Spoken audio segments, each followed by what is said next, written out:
코로나19로 인하여서 많은 어려움을 겪고 삶을 살아가고 있습니다. 2019년도 12월부터 시작된 이 코로나로 인하여서 전 세계가 몸살을 앓고 있습니다. 그런데 이제는 위드 코로나 이야기가 나오고 있습니다. 우리나라의 23일 0시 기준으로 접종률을 보니까 1차 접종률이 79.28%, 다음에 2차 접종하신 분들이 69.39%가 접종하였다라고 이렇게 발표가 되었습니다. 코로나로 인하여서 참으로 너무나도 어려운 일들이 우리에게는 많이 있었습니다. 누구를 만나고 싶어도 함께 만날 수가 없었고, 또 우리가 신앙생활 함에 있어서도 인원의 제한으로 인하여서 함께 다 모여 예배 드리지를 못하고 1부, 2부 나누어서 예배를 드리는 경우도 있고, 영상을 통하여서도 예배를 드리는 경우도 있었고, 지금까지도 우리가 공동식사를 함께 하지 못하며 우리가 교제를 하지 못하면서 신앙생활을 하고 있습니다. 코로나로 인하여서 또한 많은 유행어가 나왔지요. 그 유행어 중에 여러분들이 가장 잘 아는 유행어가 확진자라고 하는 이야기를 여러분들 많이 들어보셨을 겁니다. 코로나로 인하여서 집에만 있다 보니까 살이 확 쪄버렸다. 그래서 확진자라고 하는 이야기를 우리가 많이 들으셨을 겁니다. 코로나 블루라고 하는 이야기도 여러분들 많이 들어보셨을 겁니다. 이 블루라고 하는 것은 원래 파란색이라고 하는 뜻을 가지고 있지만, 블루라고 하는 것은 우울증이라고 하는 이러한 뜻도 가지고 있습니다. 그래서 코로나로 인하여서 우울증을 겪고 삶을 살아가는 사람들이 참으로 많이 있다. 그래서 코로나 블루라고 하는 이러한 이야기도 합니다. 또 상상 코로나라고 하는 이야기도 여러분들 들어보셨을 겁니다. 상상 임신이 있듯이 상상 코로나가 있습니다. 그래서 조금만 기침하려고 하고 콧물이 나오고 이거 내가 코로나 걸린 거 아니야? 라고 하는 이러한 생각을 가지고 삶을 살아가는 사람, 또 돌밥이라고 하는 이야기를 여러분들 들어보셨는지 모르겠어요. 돌밥이라고 하는 것은 아이들이 온라인으로 집에서 수업을 하다 보니까 돌아서면 엄마 보고 밥 달라 그리고 돌아서면 엄마 보고 밥 달라 그래서 엄마들이 엄청나게 귀찮아한다라고 하는 거예요.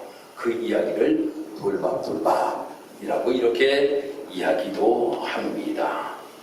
또 그 위에도 여러 가지가 많이 있습니다만, 재택경제, 코비디 어트, 코로나인가, 이러한 많은 유행어가 만들어지게 되었습니다. 그만큼 어려운 시기를 우리가 지금 살고 있다라고 하는 겁니다.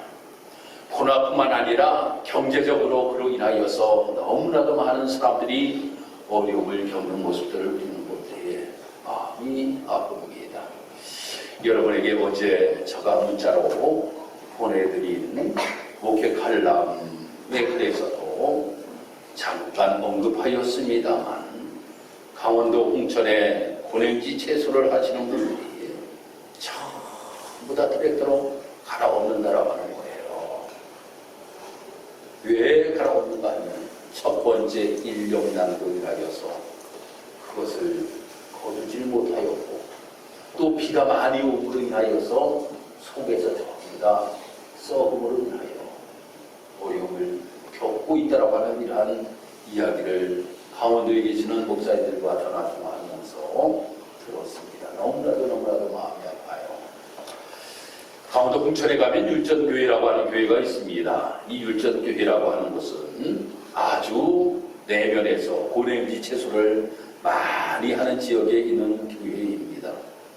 그 교회가 농사가 잘 되면 결산을 얼마 정도 하는가 하면 3억 정도 결산을 해요. 농사가 잘 되면.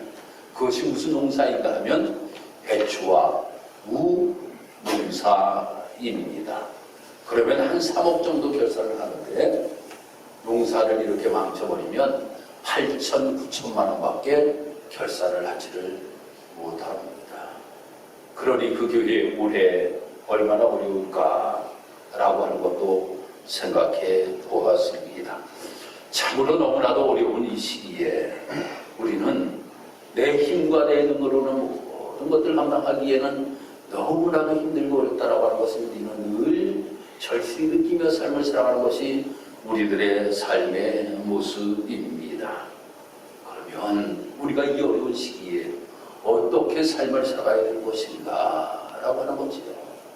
어떻게 삶을 살아갈 것인가. 성경에서는 우리에게 말씀하기를 무엇이라고 말씀하는가 하면 어려울 때일수록 하나님 붙들고 삶을 살아가야 된다 라고 말씀합니다. 가장 힘들고 어려울 때에도 하나님 붙들고 삶을 살아가야 된다. 세상 사람들도 속담을 이야기합니다. 뭐라고 이야기하는가 하면 하늘이 무너져도 솟아날 구멍이 있다 라고 이야기하는데 우리 믿음의 성도들은 어떤 이야기를 하여야 되는가 하면 하나님이 나를 도와주시면 능치 못함이 없다. 하나님이 도와주시면 성공한다. 하나님이 도와주시면 완벽하게 모든 것들을 이루어 주신다 라고 하는 이 고백을 하며 삶을 살아가는 우리의 성도 여러분이 되어야 될 줄 믿습니다. 창세기를 읽어보면 이 창세기에 이삭이라고 하는 사람이 등장합니다. 이삭이 그랄 땅에서 거주하여 삶을 살아가고 있었는데 그때 그 나라에 흉년이 들므로 인하여서 모든 사람들이 힘들고 어려웠어요. 아브라함이 힘들고 어려움으로 인하여서 애굽 땅으로 내려간 같이 그랄 땅에 거주하던 많은 사람들이 애굽 땅으로 이주하려고 하였어요. 그때에 이 이삭도 야 이곳에 있다가는 굶어 죽겠다. 저 애굽으로 내려가야 되겠다라고 하는 마음을 가지고 애굽으로 내려가려고 할 때에 하나님께서 아니야 내려가지 마. 여기에 머물러 있어. 하나님께서 말씀하십니다. 그 하나님의 말씀에 순종하여 그 땅에 머물러 농사를 지었더니 하나님께서 복을 주셨는데 100배의 복을 주셨다 라고 이렇게 말씀이 기록되고 있습니다.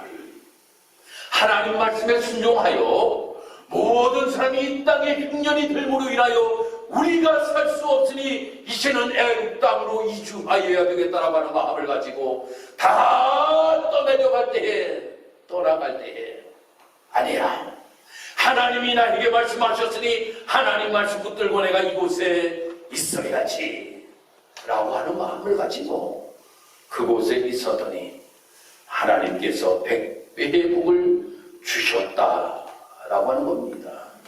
사랑하는 성도 여러분, 어려움이 누구에게나 다 있을 수가 있지만 그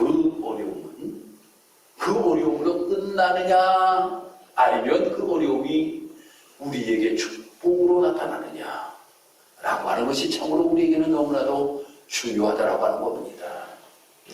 어려운 일들이 있지만 그 어려움으로 인하여서 계속적으로 어려움으로 빠져들어가는 삶, 이것이 아니라 성경은 우리에게 말씀하기를 그래 너희들에게 어려움이 있을 수가 있어. 430년 동안 저 애굽 땅에 어려움이 있지만 하나님의 놀라우시는 해로 출애굽에 놀라우시는 종 그것을 너희에게 베풀어 주셨던 그 은혜가 성경 말씀을 통하여 우리에게 늘 교훈하고 있는 겁니다. 그래서 우리가 찬송 487장 이렇게 우리가 찬양하잖아요. 어두운 후에 빛이 오며 바람 후에 잔잔하며 소나기 후에 햇빛 나며 수고한 후에 쉼이 있네. 할렐루야. 우리가 삶을 살아가면서 어둠이 있지만 그 어둠이 지나가면 빛이 있고, 바람이 불지만 바람이 부은 후에 잔잔해지고, 소나기가 내리지만 그 소나기 후에 잔잔해지고 햇빛이 비치고, 수고한 후에 쉼이 있는 놀라우신 은혜를 베푸심이 우리 그리스도인들에게 축복이라고 하는 겁니다. 사랑하는 성도 여러분, 많은 사람들이 연초가 되면 토정 비결을 보러 갑니다. 그 토정 비결을 보는 이유가 무엇입니까? 올해는 내가 어떻게 될까라고 하는 마음을 가지고 말입니다. 가서 토정 비결을 보고 점쟁이들을 찾아가가지고 점을 보는 모습을 우리는 보게 됩니다. 그런데 하나님께서는 우리를 향하여 말씀하시기를 뭐라고 말씀하시는가 하면, 나는 질투의 하나님이시다 라고 이렇게 우리에게 말씀하십니다. 질투의 하나님이시다. 그래서 출애굽기 20장 5절의 말씀을 보니까 그것들에게 절하지 말며 그것들을 섬기지 말라. 나는 내 하나님 여호와는 질투하는 하나님이신즉 이라고 이렇게 우리에게 말씀하고 있습니다. 즉 우리는 하나님을 바라보며 삶을 살아가는 자들이 되어야지, 점을 보러 다닌다든가 도정비결을 보러 다닌다든가 우상 숭배에 빠져 삶을 살아가는 우리의 모습이 되지 말고, 하나님이 내 길을 인도하여 주었기를 원합니다 라고 하는 고백을 드리며 삶을 살아가는 우리의 모습이 되어야 된다고 하는 겁니다. 저는 어디를 갈 때에 항상 제일 먼저 하는 일이 있습니다.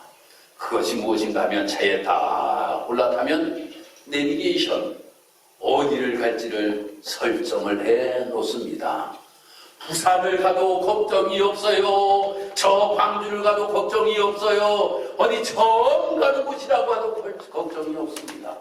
아가씨가 잘 인도해 주기 때문입니다. 우측으로 가세요, 좌측으로 가세요, 어디에 가서는 뭐가 방지턱이 있습니다, 조심하세요, 다 알려줌으로 인하여서 그 내비게이션만 다 들어오면 내가 목적하는 그곳까지 갈 수가 있어요. 하나님의 말씀이 우리 인생의 내비게이션이라고 하는 겁니다. 하나님의 말씀이 우리의 인생의 내비게이션이기 때문에 하나님의 말씀 따라 삶을 살아가면 우리는 최고로 목표하였던 그 목적지까지 아름답게 도착할 수가 있다라고 하는 겁니다.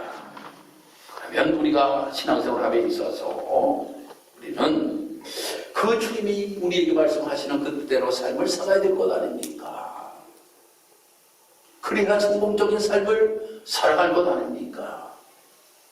그러면 어떻게 해야지만이 하나님의 인도하심을 잘 받고 삶을 살아갈 수가 있는가 라고 하는 거예요.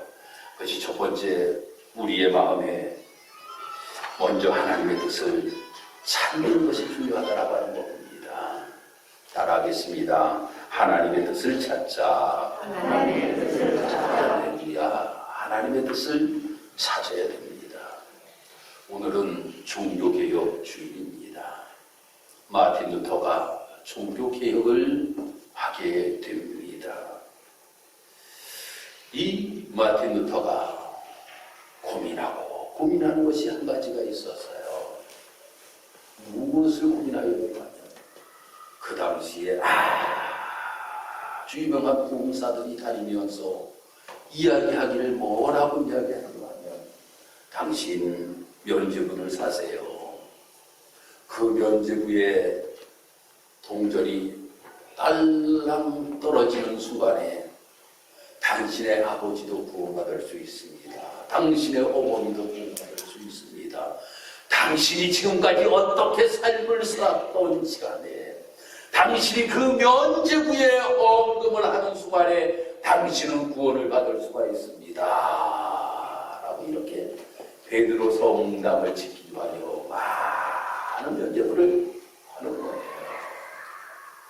그런데 마틴 루터는 이것이 아니라고, 말씀을 보고 말씀을 보니 그것이 아니에요. 하나님의 뜻은 이신칭이야. 이신칭이라고 하는 것이 무엇입니까? 믿음으로 말미암아 의롭게 된다.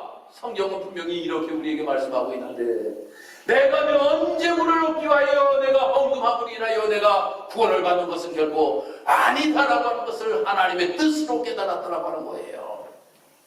그러므로 인하여 이 마틴 루터는 종교 개혁을 일으키게 되게 되었다라고 하는 겁니다. 면죄부가 아니라 이신칭이 하나님이 나를 의롭다 인정하심으로 말미암아, 내가 믿음으로 주님 앞에 나아감으로 말미암아 하나님이 나를 의롭다 인정하심으로 내가 구원받는다. 할렐루야. 이것이 하나님의 뜻이라고 하는 것을 마틴 루터는 깨닫게 되었다라고 하는 것이죠. 하나님의 뜻을 깨닫게 되었다라고 합니다.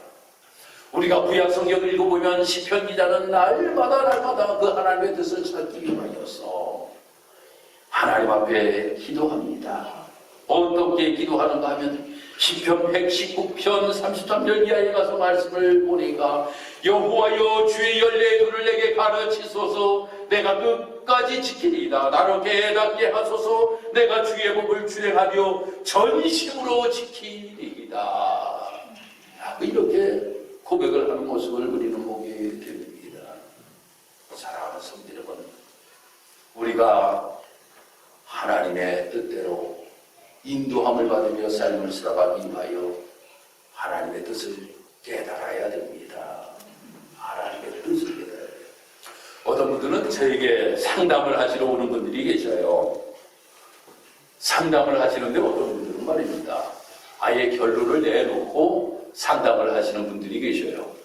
아니 그러면 상담하지 마시고 통보를 하시지, 목사님 상담 좀 하러 왔습니다 라고 이야기해요. 그러면 무슨 말씀을 하시는지 잘 들어보면 결론은 다 나 있어. 할 말이 없어. 결론이 다 나 있는데 어떻게 저가 뭐라고 얘기를 해주겠습니까? 그러면 저는 그냥 기도만 한번 해드리고 끝나는 경우가 있습니다. 하나님 앞에서도 그러는 경우가 우리가 많이 있다고 하는 거예요. 목사 앞에서는 그런다 할지라도 하나님 앞에서도 내 뜻을 다 정해놓고 말입니다, 내 뜻이 하나님의 뜻이라고 착각하면서 삶을 살아가는 사람들이 너무나도 많이 있다고 하는 거예요. 그래서 요나와 같은 생각을 가지고 삶을 살아가는 거예요. 하나님께서 니느웨로 가서 하나님 말씀을 증거하라고 이야기하니까 요나가, 내 뜻은 니느웨 하나님이 싫어하는 그 땅 아닙니까? 근데 내가 왜 그 땅 가서 내가 하나님 말씀 증거합니까? 나는 다시스로 가겠습니다. 그것이 자기의 뜻이야. 다시스로 가는 것이 자기의 뜻인데 그것이 하나님의 뜻인 것처럼 착각하며 삶을 살아가는 경우가, 우리가 지난 생활하면서도 이런 경우가 많이 있다고 하는 거예요. 사랑하는 성도 여러분, 진정으로 하나님의 뜻이 무엇인지를 우리가 알고 그 뜻대로 삶을 살아가는 우리의 모습이 되어야 된다고 하는 거예요. 오늘 본문의 말씀에서도 6절에 범사에 그를 인정하라. 하나님을 인정하고 하나님께서 우리에게 말씀하시는 그 말씀을 귀 기울여 듣고 그 말씀에 순종하고 삶을 살아가면 여러분들은 이삭과 같이 100배의 복을 누리며 삶을 살아가는 놀라우신 은혜를 힘입어 삶을 살아가게 된다라고 하는 거예요. 그래서 분별력이 우리에게 필요합니다. 어떻게 해야 될 것인가? 하나님께서 우리들에게 자유의지라고 하는 것을 주셨어요. 그래서 내가 분별할 수 있는 영까지 하나님께서 우리에게 허락하셨다라고 하는 거예요. 이것이 옳은가 그런가? 선악과를 따먹어야 되는가? 따먹지 말아야 되는가? 자유의지는 하나님. 오늘 예배에 참석해야 되는가? 참석하지 말아야 되는가? 우리에게 자유의지를 주었다라고 하는 거예요. 그 자유의지를 가지고 우리가 어떻게 분별하며 삶을 살아가느냐 라고 하는 것이 참으로 우리에게는 너무나도 중요하다고 하는 겁니다. 그래서 고린도후서 수요예배 때도 말씀을 드렸습니다마는 이르시되 내가 은혜 베풀 때에 너희에게 듣고 구원의 날에 너희를 도왔다 하였으니 보라 지금은 은혜 받을 때요 보라 지금은 구원의 날이로다. 때도 분별하고 삶을 살아가는 우리의 모습이 되어야 된다고 하는 거예요. 때라고 하는 것은 헬라어로 카이로스라고 하는 이러한 단어를 사용하고 있습니다. 카이로스라고 하는 단어의 뜻은 올바른 치수, 정확한 비율, 편리한 것, 적절한 것, 결정적인 것, 이것을 바로 카이로스라고 이야기합니다. 바로 이때, 가장 귀중한 이때에 내가 무엇을 어떻게 하며 삶을 살아갈 것인가라고 하는 것을 잘 분별하고 삶을 살아가는 우리의 모습이 되어야 된다고 하는 거예요. 그래서 하나님의 뜻대로 여러분들이 삶을 살아가면 하나님이 인도하셔요. 그 인도하심을 받으며 복된 삶을 살아갈 수 있게 하신다라고 하는 겁니다. 두 번째로 하나님의 인도하심을 확신하는 삶이 필요합니다. 사람은 이런 이야기를 많이 해요. 어떤 일이 나에게 일어났어요. 그러면 이야기하기를 우연히 이거는 이렇게 되었다 라고 이렇게 이야기하는 사람들이 많이 있습니다. 아니에요. 우연이 아니라 하나님이 하신 겁니다. 이 확신이 여러분들이 있기를 주님의 이름으로 축복합니다. 여러분들의 자녀들이 잘 되었습니까? 하나님이 하셨어요. 여러분들에게 하나님께 물질적인 복을 주셨어요? 하나님이 하셨어요. 하나님이 하셨어요. 우연히 된 것이 아니라 하나님이 하셨다라고 하는 거예요. 우리는 이러한 찬양을 부르잖아요. 좋으신 하나님, 좋으신 하나님, 참 좋으신 나의 하나님. 우리가 찬양을 부르잖아요. 좋으신 하나님이 우리 사랑하는 성도들에게 좋은 것으로 넘치게 채워주셨다라고 하는 겁니다. 할렐루야! 좋은 것으로 여러분들에게 채워주셨어요. 성경에서 우리에게 이렇게 예수님께서 말씀하십니다. 너희가 악한 자로도 좋은 것으로 자식에게 줄 알거든 하물며 하늘에 계신 너희 아버지께서 구하는 자에게 좋은 것으로 주시지 않겠느냐. 우리의 육신의 부모들도 자녀들에게 좋은 것을 주는데 하늘에 계신 하나님 아버지께서 우리들에게 좋은 것을 주시지 아니하시겠느냐 라고 이렇게 말씀하고 계셔요. 어제 저 위에 유아실에 여기 있는 우리 주집사님의 가정을 신방하여서 말씀을 전하였지만 참 목사는 말입니다. 기쁨 중에 기쁨이 무엇인가 하면 성도들이 잘 되는 것이 기쁨이에요. 성도들이 잘 되는 것이 기쁨이에요. 정말이에요. 성도들의 가정에 어려움이 있다면 그 성도들의 가정만큼 목사가 마음이 아픕니다. 때로는 새벽기도 시간에 혼자 우는 경우가 많이 있어요. 그 가정들을 위하여 기도하면 너무나도 힘들고 어려움을 겪는 그 가정 하나님 치유하여 주기를 원합니다. 회복시켜 주기를 원합니다. 라고 하는 마음을 가지고 혼자 눈물이 뚝뚝 떨어질 때가 많아요. 제가 눈물이 좀 많거든요. 또 제가 좀 눈물이 많아요. 남자로서 눈물이 좀 많아요. 그러다 보니 기도하다가 눈물을 흘리는 경우가 너무나도 많이 있어요. 그러다 보면 성경책이 어떤 때는 푹 쳤는 경우가 있습니다. 왜 남이 고통을 당하는데 목사가 이 눈물을 흘리는가요? 성도들을 사랑하는 마음이 있기 때문입니다. 성도들을 좋아하기 때문입니다. 그래요. 그래서 성도들의 가정을 위하여 기도할 때에 눈물을 흘리는 거예요. 하나님은 좋으신 하나님이셔요. 좋으신 하나님이 우리 사랑하는 성도 여러분들 얼마나 사랑하시는지 모릅니다. 너는 내 사랑하는 자녀야. 할렐루야. 너는 내 사랑하는 자녀야. 하고 주님께서 말씀하시면서 우리에게 좋은 것을 주시기를 원하신다라고 하는 거예요. 그런데 말입니다. 우리 성도 여러분들, 때로는 우리에게 힘들고 어려움도 있을 때가 있습니다. 그렇지만 그 어려움으로 모든 것들이 끝나는 것이 아니에요. 하나님께서는 이 사도 바울을 하나님이 세우시고 하나님이 이 사도 바울을 들어 쓰시는 장면들을 보면 말입니다.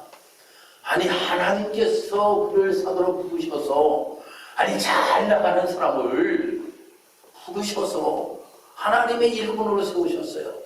그럼 모든 것들이 다 형통하게 잘 되면 얼마나 좋겠습니까? 그런데 가서 말씀을 찾아보면 힘들고 어려움을 겪게 돼요. 방해자도 만납니다. 바예수라고 하는 사람을 만나기도 합니다. 유대인들의 방해와 핍박을 당하기도 합니다. 그러므로 인하여 심지어 때려 죽은 줄 알고 내다 버리기까지 하는 어려움을 당하기도 합니다. 아니, 이러한 어려움이 있었지만 하나님께서 그에게 유하신 것들이 계셨습니다. 그 길로 하나님이 인도하시는데 오늘 16장에 가서 우리가 말씀 새벽기도 때 묵상을 하였잖아요.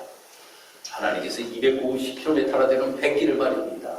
한 4, 5일 걸려서 가야 될 길을 하나님께서는 그 길을 인도하시네. 소풍을 불어주시고로 말미암아 이틀 만에 그곳에도 하여서 복음을 증거할 수 있도록 마게도냐 지역에 가서 복음을 증거하는데 너 빨리 가서 지금이라고 하면 비행기를 타고 보냈는지 모르겠지만 그 시대에 배를 타고 감에 있어서 하나님이 순풍을 퍽 불어주심으로 인하여서 4, 5일 걸려야 되는 길이 이틀 만에 도착하여 빌립보 지역에서 복음을 증거하는 귀한 사명도 그에게 맡기셨던 이러한 모습들도 우리는 보게 됩니다. 누가 하셨어요? 하나님이 하셨어요. 하나님이 하셨어요. 우리는 모든 일들에 대하여서 내가 힘들고 어려움이 있다 할지라도 이 어려움을 겪고 나면 하나님께서 무엇인가 우리에게 좋은 것으로 예비해 놓으신 여호와 이레의 하나님이라고 하는 사실을 분명히 믿고 삶을 살아가는 귀한 성도 여러분들이 되기를 주님의 이름으로 축복합니다. 마지막으로 세 번째, 하나님의 인재하심을 철저히 인정하며 살 때에 하나님의 인도하심을 받으며 삶을 살아갈 수가 있는 것입니다. 살아가서 하나님이 함께 하심을 믿고 삶을 살아가는 것입니다. 임마누엘 하나님이라고 하는 사실을 믿고 삶을 살아가는 겁니다. 바로 하나님의 임재는 그리스도인들에게는 마치 호흡해야 할 공기와도 같은 것이라고 하는 겁니다. 오늘 우리가 예배를 드립니다. 약 100여 명의 성도들이 모여서 하나님 앞에 예배를 드리지만 우리가 하나님 앞에 예배 드리는데 이곳에 하나님의 임재가 없다라고 하면 참된 예배가 아니라고 하는 거예요. 하나님의 임재하심이 함께할 때에 참된 예배가 하나님 앞에 드려지게 된다라고 하는 거예요. 그런데 하나님의 임재를 경험하면 두 가지 현상을 우리가 보게 됩니다. 첫 번째, 하나님의 위엄이 느껴지게 됩니다. 그래서 내 뜻이 아니라 하나님의 뜻대로 모든 것들이 되기를 원합니다. 라고 이렇게 하나님의 임재하심을 경험한 사람은 고백하게 된다라고 하는 거예요. 두 번째로는 하나님의 사랑을 느끼게 된다라고 하는 겁니다. 하나님의 이루하심과 하나님의 사랑하심과 하나님의 회복하심을 임재함을 경험한 사람들은 느끼며 삶을 살아가게 된다라고 하는 겁니다. 그래서 하나님의 임재를 경험하기 위해서는 우리는 우리의 마음을 하나님께로 향하여야 되는 것이에요. 하나님께로 하나님의 임재하심을 경험하며 삶을 살아가기를 원합니다. 그것이 범사에 하나님을 인정하고 삶을 살아가는 성도들의 모습입니다. 하나님을 인정하는 거예요. 그래서 모든 것 하나님이 하셨기에 내 삶 속에서는 감사의 고백이 날마다 고백이 이어지는 모습을 가지고 삶을 살아가는 겁니다. 그래서 하나님의 인자하심을 늘 경험하기 위하여 내가 무엇을 할 때에 항상 먼저 기도하는 거예요. 내가 어디에 떠나기 전에 먼저 기도합니다. 내가 무슨 일을 할 때 먼저 기도합니다. 내가 이 길을 떠나지만 하나님이 임재하시어 하나님의 도우심 속에 삶을 살아가기를 원합니다. 내가 지금 이 일을 하지만 하나님이 임재하심으로 인하여 하나님이 도와주심으로 말미암아 이 모든 일들 이루어지기를 원합니다. 이 고백, 이것이 우리의 삶 속에 날마다 이루어지기에 하나님의 참된 인도하심을 받으며 삶을 살아갈 수 있기에 되는 것입니다. 이제 말씀을 정리합니다. 오늘 우리 사랑하는 성도 여러분들, 어려운 시기에 우리가 삶을 살아가는 때에 우리는 나 혼자 도저히 삶을 살아갈 수가 없습니다. 하나님의 뜻을 발견하고 그 하나님의 뜻대로 삶을 살아가는 우리 성도 여러분들이 되기를 바랍니다. 하나님의 인도하심을 확신하고 삶을 살아가는 성도 여러분들이 되기를 바랍니다. 하나님의 인재하심을 철저히 인정하며 삶을 살아가는 여러분들이 될 때에 나의 갈 길 다 가도록 예수 인도하십니다. 할렐루야. 기도드리겠습니다. 하나님, 은혜와 사랑을 감사합니다. 오늘도 하나님께서 우리를 사랑하셔서 주의 은혜 가운데 복된 성의를 나가시고 나와 하나님 앞에 예배하며 영광 올려드릴 수 있도록 하나님 인도하시고 도우신 것 감사합니다. 오늘도 우리는 하나님의 인도하심 속에 삶을 살아가기를 원합니다. 힘들고 어려운 시대의 삶을 살아간다 할지라도 하나님의 도우심 속에 승리를 맛보며 삶을 살아갈 수 있는 우리 모든 성도들이 다 될 수 있도록 주님 인도하여 주옵소서. 힘들고 어려운 시기를 지나 이삭과 같이 백배의 복을 누리며 삶을 살아갈 수 있는 우리 모든 성도들이 될 수 있도록 하나님 인도하여 주옵소서. 감사드리며 예수님의 이름으로 기도드리옵나이다. 아멘.